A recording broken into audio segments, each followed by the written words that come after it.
Good morning, good afternoon, and good evening, everybody. Thank you for tuning into another Super Tease video. And now this is a Dark Ranger. I really think that this is actually reaching the fantasy that players expected for this hero talent tree in 11.0.5 since their most recent update. So in today's video, we're going to be looking at all of the changes in detail on the 11.0.5 PTR, showing some of the gameplay and the new visuals that have come with it, and why it's so awesome that I'm literally going to be leveling a hunter basically after this video just to be able to play this when 11.0.5 comes out.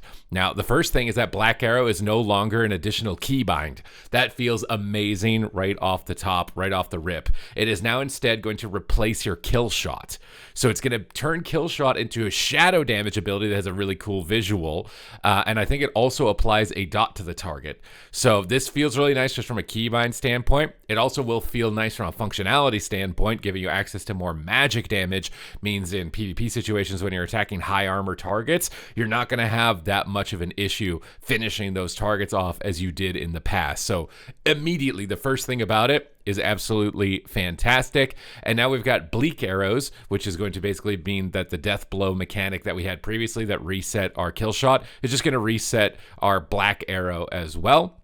So, and it also means that our auto attacks will deal shadow damage, bypassing armor. So everything about this talent tree is just like anti-high armor, which is exactly what Marksman Hunter really needed. We've got the Dark Hounds talent, which is now that Black Arrow deals damage, has a chance to summon a hound. Or you can run the Soul Drinker, which is that when an enemy affected by Black Arrow dies, they have a chance to gain death blow. So the cooldown of kill shot will be reset. So like going mob to mob in a dungeon and just blasting out multiple kill shots and getting tons of black arrows out and watching the fireworks and explosions that go on, possibly in battlegrounds, but it really depends on like the pace if people are actually like falling over that quickly. Otherwise the hounds are probably going to be a little bit better in battleground situations. The bell tolls makes it so that we can use our Black Arrow, our new kill shot, above 80% and below 20%. So we can use it immediately on the beginning of an engagement and in the execute phase. So everything about this whole first wave of this rework feels amazing. It's fantastic. I absolutely love it. The next row, Phantom Pain. When aim shot deals damage affected to Black Arrow, 5% of that damage is replicated to each other unit, so you can get AoE from your aim shot. This is really good synergy with Trick Shot. Ebon Bowstring, casting Black Arrow has a 15% chance to just grant Death Blow, which is the cooldown, so you can press Black Arrow and then have a chance to just press it again, and it feels really good to press. Embrace the Shadows means that you'll heal for all of the shadow damage you and your pets deal, and we're doing a lot more shadow damage now, so I'm expecting that to get a lot more value.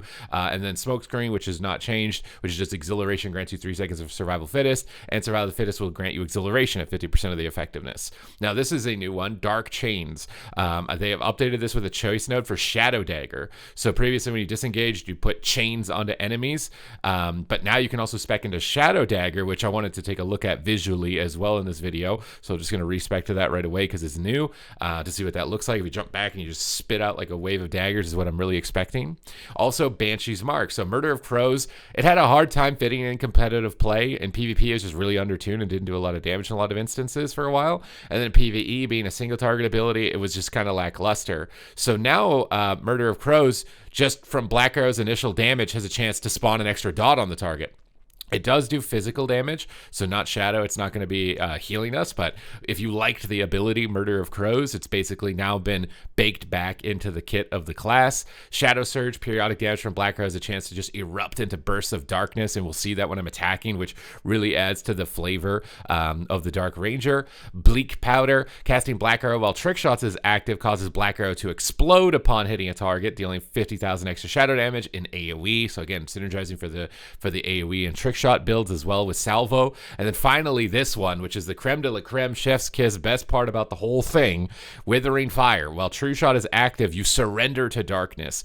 If you would gain Death Blow while under the effects of Withering Fire, you instead instantly fire a Black Arrow at your target and 2 additional Black Arrows nearby targets at 50% effectiveness. And it also turns you into Sylvanas.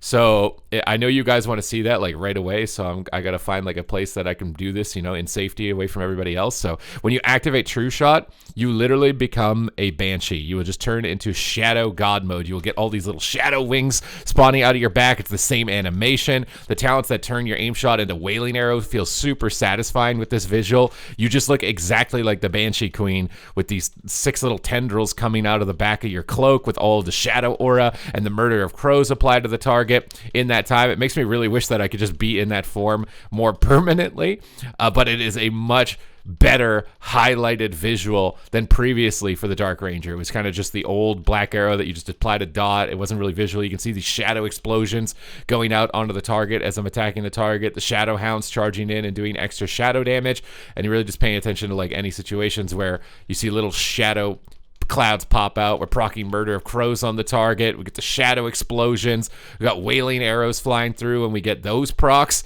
This to me is what the Dark Ranger needed to be. I really think that they upped their game with this one, and I'm glad that they lived up to their word, because they said moving into the release of the expansion that any hero talent trees that receiving, you know, a lot of criticism, that they would take a serious look at in terms of improving them. And this, man, this one was a massive improvement. There was also a lot of other specs covered in that 11.0.5 video, which I will have linked at the end of this one if you want to look at the changes specifically, that I'm definitely willing to look at, you know, like this in detail, log onto the server, see what they look like, see how they feel like, and give you guys a review of them. I'm thinking something like the Totemic Shaman, but wait a second, guess what's off cooldown?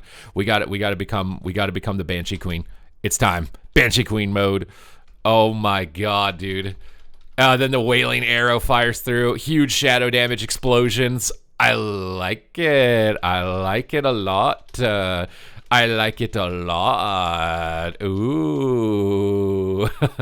Okay, I am very satisfied with this. I love that we can use the kill shot at high HP, and we can use it as a finishing blow in the kill shot range. All the little synergies between them, all the little tiny visuals, bringing back some core cool spells that hunters really enjoyed in ways that they're actually going to be able to select that don't take up a lot of keybind space and a keybind density. I think that they really approached this with a good direction. This is going to feel really good, likely. Hopefully, again, the tuning is going to get hit right on this, because obviously, like, tuning could be a bit rough if the numbers aren't there for marksman specifically. But from a fantasy standpoint, from a visual standpoint, I like this is maybe becoming like my favorite hero talent tree build. I love that it doesn't overbloat the class. I'm really hoping that the pruning that they're doing to some other classes, like the enhancement shaman, can get them into a little bit less of a complicated spot, because something like enhance, I think it's the amount of keybinds and the rotation that it's got is like very overbearing, whereas this is just very streamlined. You got big explosion dots to apply, big hard hitting attacks that can give you procs now, and you've got the single arcane shot, so it opens up your rotation a bit to use steady shot more as well if you want to be combining those into the mix. I really like the cooldown reduction builds that make your true shot a lower cooldown, just because we can turn into Sylvanas mode again. So I really like this. I really like this. I think this is like easily like 9.5 out of 10. I don't know what would make something a 10 out of 10. You know, I don't know if anything is truly perfect. Maybe if I was in the Sylvanas mode like a little bit more frequently than I am right now, maybe it could be a little bit, but it also makes you appreciate it. You know, you're not in it the whole time, then you appreciate it when you actually do go into Sylvanas mode. So I hope you guys enjoyed this video, this little kind of detail showing you what's going on with the hunter and the hero talent trees. But let me know what you guys think in the comments down below. Is this an improvement for the Dark Ranger? Is this what you really expected for it comparatively to how it released at the beginning of the War Within? Let me know in the comments down below. Thank you very much for watching the video, and I will see you in the next one.